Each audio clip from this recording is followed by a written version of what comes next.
আসসালামু আলাইকুম বন্ধুরা, সবাইকে প্রাথমিক বিদ্যালয় সহকারী শিক্ষক নিয়োগ পরীক্ষার ধারাবাহিক প্রশ্ন সমাধানের নতুন আরও একটি পর্বে স্বাগতম। আজকে আমরা জানতে চলেছি প্রাথমিক বিদ্যালয় সহকারী শিক্ষক নিয়োগ পরীক্ষা 1993 থেকে 2022 সালের ধারাবাহিক বাংলা প্রশ্ন সমাধানের সপ্তম পর্ব সম্পর্কে।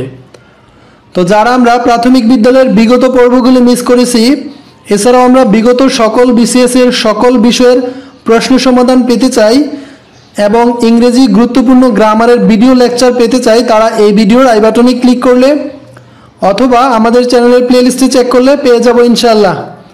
তো চলুন কথা না বাড়িয়ে শুরু করা যাক আজকের বাংলা অংশের সপ্তম পর্বটি। তো আমরা আজকের এই বাংলা অংশের সপ্তম পর্বটি শুরু করতে যাচ্ছি 2013 সালের তৃতীয় ধাপে অনুষ্ঠিত পরীক্ষার বাংলা অংশের প্রশ্নগুলো দিয়ে।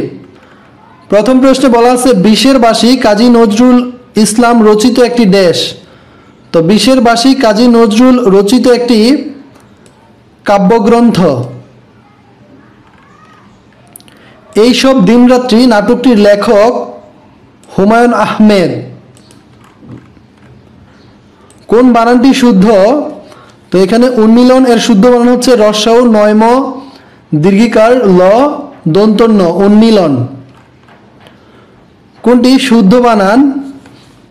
তো প্রণয়িনী এর শুদ্ধ বানান হচ্ছে পয়রফালা মূর্ধন্য অন্তুস্থীয় রসিকার দন্ত নয় দীর্ঘিকার প্রণয়িনী। তার চোখ দিয়ে পানি পড়ে বাক্যে নিম্নরেখ শব্দটি কোন কারকের কোন বিভক্তি? এটি হচ্ছে করণে তৃতীয় বিভক্তির উদাহরণ। এমন মেয়ে আর দেখিনি বাক্যে নিম্নরেখ শব্দটি কোন কারকের কোন বিভক্তি? এটি হচ্ছে কর্মে শূন্য বিভক্তির উদাহরণ। 20 বৃক্ষ যার ব্যাসবাক্য হচ্ছে 20 সদৃশ বৃক্ষ কোন সমাস? তো এটি হচ্ছে কর্মধারয় সমাস। মেঘ শূন্য যার ব্যাসবাক্য হচ্ছে মেঘ দ্বারা শূন্য কোন সমাস? তো এখানে যে মেঘ শূন্য বা মেঘ দ্বারা শূন্য, এটি হচ্ছে এখানে তৎপুরুষ সমাসের উদাহরণ। যা পূর্বে ছিল এখন নেই এক কথায় কি হবে? যা পূর্বে ছিল এখন নেই এক কথায় হবে ভূতপূর্ব। সুতরাং এই প্রশ্নের উত্তর হচ্ছে খ। যে নারী প্রিয় কথা বলে এক কথায় কি হবে? যে নারী প্রিয় কথা বলে এক কথায় হবে প্রিয়ংবদা। ভাবুক শব্দের সন্ধিবিচ্ছেদ কোনটি? ভাবুক শব্দের সন্ধিবিচ্ছেদ হচ্ছে ভুযুক উক ভাবুক। কুকিল শব্দের সমার্থক শব্দ কোনটি? কুকিল শব্দের সমার্থক শব্দ হচ্ছে কাকপুষ্ট। আবাহন শব্দের বিপরীতার্থক শব্দ কোনটি? আবাহন শব্দের বিপরীতার্থক শব্দ হচ্ছে বিসর্জন। সুসময়ের বন্ধু কোন বাগধারা দিয়ে বোঝানো হয়? সুসময়ের বন্ধু এটি হচ্ছে যে সুখের পায়রা, এই বাগধারাটি দিয়ে বোঝানো হয়। বন্ধুরা, এখন আমরা জানবো 2013 সালের চতুর্থ ধাপে অনুষ্ঠিত পরীক্ষার বাংলা অংশের প্রশ্নগুলো এবং এগুলোর সমাধান সম্পর্কে। তো এখানে প্রথম প্রশ্নে বলা আছে হঠাৎ ধ্বনি হওয়া কোন বাগধারা দিয়ে বোঝানো হয়েছে? তো হঠাৎ ধ্বনি হওয়া এটি এখানে যে আঙুল ফুলে কলা গাছ এই বাগধারাটি দিয়ে বোঝানো হয়। চিরন্তন শব্দের বিপরীতার্থক শব্দ কোনটি? চিরন্তন শব্দের বিপরীতার্থক শব্দ হচ্ছে ক্ষণকালীন। কিরণ শব্দের সমার্থক শব্দ কোনটি? কিরণ শব্দের সমার্থক শব্দ হচ্ছে অংশু। বৃষ্টি শব্দের সন্ধিবিচ্ছেদ কোনটি? বৃষ্টি শব্দের সন্ধিবিচ্ছেদ হচ্ছে বৃষ যোগ তি বৃষ্টি। যার কোনো উপায় নেই এক কথায় কি হবে? যার কোনো উপায় নেই এক কথায় হবে নিরুপায়। যে ভূমিতে ফসল জন্মায় না এক কথায় কি হবে? যে ভূমিতে ফসল জন্মায় না এক কথায় হবে ঊষর। দিগম্বর যার ব্যাসবাক্য হচ্ছে দিগ অম্বর যার কোন সমাস? এটি হচ্ছে বহুব্রী সমাস।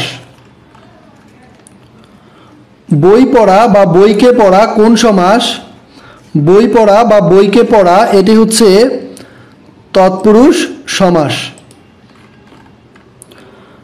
বাইয়ে বাইয়ে ব্যাস মিল বাক্যে নিম্নরেখ শব্দটি কোন কারকের কোন বিভক্তি? এটি হচ্ছে কর্তায় দ্বিতীয় বিভক্তি। নদীর মাছ সুস্বাদু বাক্যে নিম্নরেখ শব্দটি কোন কারকের কোন বিভক্তি? এটি হচ্ছে অধিকরণে ষষ্ঠী বিভক্তির উদাহরণ। কোন বানানটি শুদ্ধ? তো এখানে যে ক্ষণজীবী এর শুদ্ধ বানান হচ্ছে ক্ষীয় দীর্ঘিকার মূর্ধন্য বরিগা জয় দীর্ঘিকার বয় দীর্ঘিকার ক্ষীণজীবী। কোন বানানটি শুদ্ধ? তো এই যে উন্মিলিত এর শুদ্ধ বানান হচ্ছে রস্যাও নয়ম দীর্ঘিকার লয় রসিকার ত উন্মিলিত। গ্রিক ট্র্যাজেডি ইডিপাস বাংলায় কে অনুবাদ করেন? উত্তর সৈয়দ আলী আহসান। পথের দাবি শরৎচন্দ্র চট্টোপাধ্যায় রচিত একটি উপন্যাস। বাদলা হাওয়ায় মনে পড়ে ছেলেবেলার গান, বৃষ্টি পড়ে টাপুর টুপুর নদে এলো বান। তো এটি কে লিখেছে সেটি জানতে চাওয়া হয়েছে। এটি লিখেছে রবীন্দ্রনাথ ঠাকুর। বন্ধুরা, এখন আমরা জানবো 2013 সালের পঞ্চম ধাপে অনুষ্ঠিত পরীক্ষার বাংলা অংশের প্রশ্নগুলো এবং এগুলোর সমাধান সম্পর্কে। তো প্রথম প্রশ্নে বলা আছে, আমার প্রেম আমার প্রতিনিধি কাব্যগ্রন্থটির রচয়িতা কে? উত্তর আবুল হাসান। ওরে বিহঙ্গ নাটকটি কার রচনা? ওরে বিহঙ্গ নাটকটির রচয়িতা হচ্ছে মমতাজউদ্দিন আহমদ। বৈতালিক উপন্যাসটি কে রচনা করেছেন? বৈতালিক উপন্যাসটি রচনা করেছেন প্রেমেন্দ্র মিত্র। কোনটি শুদ্ধ বানান? তো কৃষিজীবীর শুদ্ধ বানান হচ্ছে কয়রিকার মূর্ধস্বয় রসিকার বরিগা জয় দীর্ঘিকার বয় দীর্ঘিকার কৃষিজীবী। কোনটি শুদ্ধ বানান? তো অমাবস্যার শুদ্ধ বানান হচ্ছে স্বরে অ ময়াকার ব দন্ত শয়জফলা আকার অমাবস্যা। নিচের বাক্যে নিম্নরেখ শব্দটি কোন কারকের কোন বিভক্তি? এবং নিচের বাক্যটি হলো তাস খেলে কত ছেলে পড়া নষ্ট করে। তো এখানে এই তাস হচ্ছে করণের শূন্য বিভক্তির উদাহরণ। নিচের বাক্যে নিম্নরেখ শব্দটি কোন কারকের কোন বিভক্তি? এবং বাক্যটি হচ্ছে পরাজয়ে ডরে না বীর। তো এখানে এই পরাজয়ে এটি হচ্ছে অপাদানে সপ্তমী বিভক্তির উদাহরণ। গৃহ এর সমার্থক শব্দ নয় ড্যাশ। তো গৃহ এর সমার্থক শব্দ নয় হচ্ছে গড়োয়া।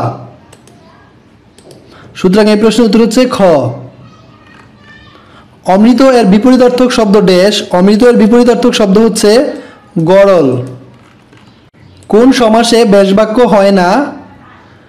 অলুক সমাসে ব্যাসবাক্য হয় না। বিশেষণের সাথে বিশেষের যে সমাস হয় তার নাম কি? তার নাম হলো কর্মধারয় সমাস। পিত্রালয় এর সন্ধিবিচ্ছেদ ড্যাশ। এর সন্ধিবিচ্ছেদ হচ্ছে পিতৃযুগ আলয় পিত্রালয়। গোফ খেজুরে বাগদাটির অর্থ কি? গোফ খেজুরে বাগদাটির অর্থ হচ্ছে নিতান্ত অলস। অর্ধচন্দ্র এর অর্থ ড্যাশ। অর্ধচন্দ্র এর অর্থ হচ্ছে গলা ধাক্কা দেয়া। বন্ধুরা, এখন আমরা জানবো 2013 সালের ষষ্ঠ ধাপে অনুষ্ঠিত পরীক্ষার বাংলা অংশের প্রশ্নগুলো এবং এগুলোর সমাধান সম্পর্কে। তো এখানে প্রথম প্রশ্নে বলা আছে, আকাশ কুসুম শব্দের অর্থ কি? আকাশ কুসুম শব্দের অর্থ হচ্ছে অলিক ভাবনা। ক্ষমার যোগ্য এর বাক্য সংকোচন ড্যাশ। তো ক্ষমার যোগ্য এর বাক্য সংকোচন হচ্ছে ক্ষমার্হ। গায়ক এর সন্ধিবিচ্ছেদ ড্যাশ। গায়ক এর সন্ধিবিচ্ছেদ হচ্ছে গই যুগ অ গায়ক। যে সমাসের পূর্বপদের বিভক্তি লোপ হয় না তাকে বলে ড্যাশ। তো যে সমাসের পূর্বপদের বিভক্তি লোপ হয় না তাকে বলে অলুক সমাস। কোনটি অলুক তৎপুরুষ সমাসের উদাহরণ? কালে ছাতা এটি হচ্ছে অলুক তৎপুরুষ সমাসের উদাহরণ। ঔদ্ধত্য এর বিপরীতার্থক শব্দ ড্যাশ। ঔদ্ধত্য এর বিপরীতার্থক শব্দ হচ্ছে বিনয়। পর্বত এর সমার্থক শব্দ নয় ড্যাশ। তো পর্বত এর সমার্থক শব্দ নয় হচ্ছে শিলা। নিচের বাক্যে নিম্নরেখ শব্দটি কোন কারকে কোন বিভক্তি? নিচের বাক্যটি হচ্ছে তোমার গায়ে নখের আঁচড়ও লাগবে না। এখানে এই যে নখের এটি হচ্ছে করণে ষষ্ঠী বিভক্তির উদাহরণ। নিচের বাক্যে নিম্নরেখ শব্দটি কোন কারকের কোন বিভক্তি? এটি হচ্ছে অধিকরণে শূন্য বিভক্তির উদাহরণ। কোনটি শুদ্ধ বানান? তো এই যে ধদিচি এর শুদ্ধ বানান হচ্ছে ধ দীর্ঘিকার চয় রসিকার ধদিচি। কোনটি শুদ্ধ বানান? তো এখানে ষান্মাসিক এর শুদ্ধ বানান হচ্ছে মূর্ধ শয় আকার মূর্ধন্য নয়ম আকার দন্ত শয় রসিকার ক ষান্মাসিক। ন্যায়দণ্ড উপন্যাসটি কে রচনা করেছেন? ন্যায়দণ্ড উপন্যাসটি রচনা করেন জরাসন্ধ। মায়াবী প্রহর নাটকটি কার রচনা? মায়াবী প্রহর নাটকটি রচয়িতা হচ্ছেন আলাউদ্দিন আল আজাদ। সুতরাং এই প্রশ্নের উত্তর হচ্ছে গ। বিচ্ছিন্ন প্রতিলিপি কাব্যগ্রন্থটির রচয়িতা কে? বিচ্ছিন্ন প্রতিলিপি কাব্যগ্রন্থটির রচয়িতা হচ্ছে মাজহারুল ইসলাম। বন্ধুরা, এখন আমরা জানবো 2013 সালের সপ্তম ধাপে অনুষ্ঠিত পরীক্ষার বাংলা অংশের প্রশ্নগুলো এবং এগুলোর সমাধান সম্পর্কে। তো প্রথম প্রশ্নে বলা আছে কৌশলে কার্যোদ্ধার কোনটির অর্থ? তো কৌশলে কার্যোদ্ধার এটি হচ্ছে যে ধরি মাছ না ছুঁই পানি, এটির অর্থ। একাদশী বৃহস্পতি এর অর্থ কি? একাদশী বৃহস্পতি এর অর্থ হচ্ছে সৌভাগ্যের বিষয়। কোনটি স্বরসন্ধির উদাহরণ? তো এখানে এই যে বিদ্যালয় এটি হচ্ছে স্বরসন্ধির উদাহরণ। তৎপুরুষ সমাসে কোন পদ প্রধান? তৎপুরুষ সমাসে পরপদ প্রধান। সমাসবদ্ধ পদের পরবর্তী অংশকে কি বলা হয়? সমাসবদ্ধ পদের পরবর্তী অংশকে বলা হয় পরপদ বা উত্তরপদ, দুইটা দ্বারা একই বোঝায়। সুতরাং এই প্রশ্নের উত্তর দুইটাই হবে, অর্থাৎ এই প্রশ্নের উত্তর হবে গ এবং ঘ। কিরণ এর সমার্থক শব্দ নয় ড্যাশ। তো কিরণ এর সমার্থক শব্দ নয় হচ্ছে রবি। অনুগ্রহ এর বিপরীতার্থক শব্দ ড্যাশ। অনুগ্রহ এর বিপরীতার্থক শব্দ হচ্ছে নিগ্রহ। রেখমা দাসের মনে বাক্যে নিম্নরেখ শব্দটি কোন কারকের কোন বিভক্তি? এটি হচ্ছে কর্মে দ্বিতীয় বিভক্তির উদাহরণ। আজকে নগদ কালকে ধার বাক্যে নিম্নরেখ শব্দটি কোন কারকে কোন বিভক্তি? এটি অধিকরণে দ্বিতীয় বিভক্তির উদাহরণ। কোনটি শুদ্ধ বানান? তো এখানে শুদ্ধ বানান হচ্ছে পঙ্কিল, অর্থাৎ প উক রসিকার ল পঙ্কিল। কোনটি শুদ্ধ বানান? তো সদ্যজাত এর শুদ্ধ বানান হচ্ছে স দয়জফলা ওকার বরিঘাত জয়াকার, তো সদ্যজাত। 23 নম্বর চলচ্চিত্র উপন্যাসটি কে রচনা করেছেন? 23 নম্বর চলচ্চিত্র উপন্যাসটির রচয়িতা হচ্ছে আলাউদ্দিন আল আজাদ। ছোটদের অভিনয় নাটকটি কার রচনা? ছোটদের অভিনয় নাটকটির রচয়িতা হচ্ছে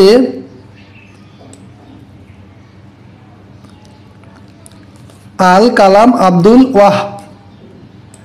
এই আল কালাম আব্দুল ওয়াহাব হচ্ছে ছোটদের অভিনয় নাটকটির রচয়িতা। জুলেখার মন কাব্যগ্রন্থটির রচয়িতা কে? জুলেখার মন কাব্যগ্রন্থটির রচয়িতা হচ্ছে মোহাম্মদ মাহফুজ উল্লাহ।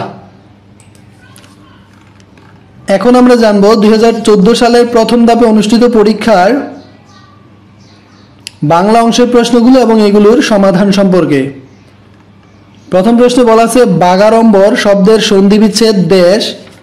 তো এই বাগাড়ম্বর শব্দের সন্ধি বিচ্ছেদ হচ্ছে বাগযোগ আড়ম্বর। সন্ধির উদ্দেশ্য কোনটি? সন্ধির উদ্দেশ্য হচ্ছে ধ্বনিগত মাধুর্য সৃষ্টি। বাংলা ভাষায় রচিত প্রথম নাটক কোনটি? বাংলা ভাষায় রচিত প্রথম নাটক হচ্ছে বদ্রার্জুন। ঐতিহাসিক নাটক কোনটি? এখানে ঐতিহাসিক নাটক হচ্ছে নূরজাহান। সব ঝিনুকে মুক্তা মিলে না বাক্যে নিম্নরেখ শব্দটি কোন কারকের কোন বিভক্তি? এটি হচ্ছে অপাদানের সপ্তমী বিভক্তির উদাহরণ। কান্নায় সুখ কমে বাক্যে কান্নায় কোন কারক? বাক্যে কান্নায় হচ্ছে করণ কারকের উদাহরণ। কৃতদাসের হাসি উপন্যাসের লেখক কে? কৃতদাসের হাসি উপন্যাসের লেখক হচ্ছে শওকত ওসমান। অপরাজিত উপন্যাসের লেখক কে? অপরাজিত উপন্যাসের লেখক হচ্ছে বিভূতিভূষণ বন্দ্যোপাধ্যায়। কবর কবিতায় কতটি পঙ্ক্তি রয়েছে? তো কবর কবিতায় মোট 118টি পঙ্ক্তি বা লাইন রয়েছে। জসীমউদ্দীনের শ্রেষ্ঠ কাহিনী কাব্য কোনটি? নকশি কাঁথার মাঠ, এটি হচ্ছে জসীমউদ্দীনের শ্রেষ্ঠ কাহিনী কাব্য। কোন শব্দটি তৎপুরুষ সমাস? মধু মাখা, এটি হচ্ছে তৎপুরুষ সমাস। সমাসের রীতি কোন ভাষা থেকে আগত? তো সমাসের রীতি সংস্কৃত ভাষা থেকে আগত। কাক নিন্দ্রা শব্দটির অর্থ কি? কাক নিন্দ্রা শব্দটির অর্থ হচ্ছে অগভীর সতর্ক নিন্দ্রা। বাগধারা যুগলদের মধ্যে কোন জোড়া সর্বাধিক সমার্থক বাচক?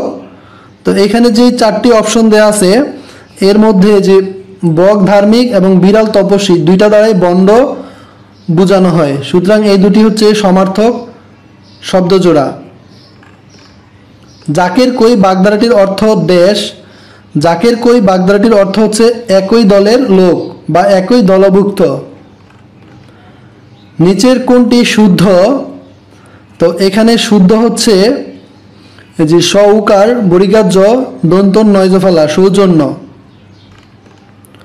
শুদ্ধ বানানের শব্দগুচ্ছ ড্যাশ। শুদ্ধ বানানের শব্দগুচ্ছ হচ্ছে দশ লাভ, সদ্যজাত এবং সংবর্ধনা। অশুদ্ধ শব্দ কোনটি? এখানে অশুদ্ধ শব্দ হচ্ছে বিনা পানি। সঠিক উত্তর কোনটি?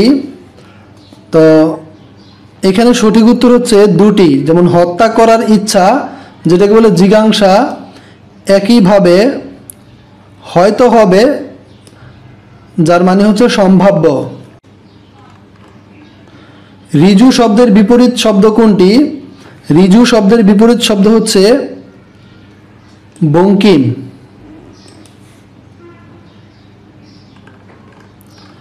বন্ধুরা, এখন আমরা জানবো 2014 সালের দ্বিতীয় ধাপে অনুষ্ঠিত পরীক্ষার বাংলা অংশের প্রশ্নগুলো এবং এগুলোর সমাধান সম্পর্কে।